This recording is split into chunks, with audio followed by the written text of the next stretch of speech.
Pemerintah Kabupaten Ogan Komering Ulu melalui Dinas Kesehatan mulai melakukan penyuntikan vaksin Moderna atau tahap ketiga untuk tenaga kesehatan. Kabid Penanggulangan Penyakit Menular Dinas Kesehatan Oku Andi Prapto mengatakan, jumlah sasaran sebanyak 2.600 orang tenaga kesehatan se-Oku. Syarat untuk mendapatkan vaksin Moderna atau penyuntikan vaksin tahap 3 ini harus sudah dilakukan vaksin Sinovac tahap kedua.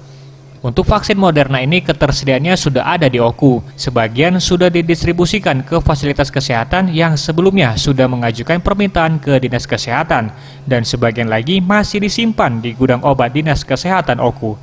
Vaksin Moderna ini khusus untuk tenaga kesehatan, bukan untuk masyarakat umum, dan di mana untuk vaksinasi umum saat ini masih dalam proses. Kita mulai hari ini dengan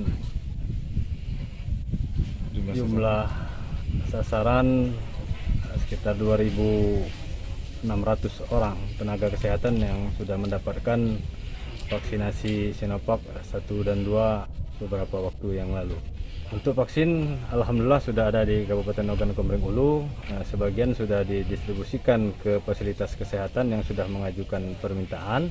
Sebagian masih kita simpan di gudang farmasi Dinas Kesehatan Kabupaten Ogan Komering Ulu. Bagus Mihargo, Sriwijaya TV.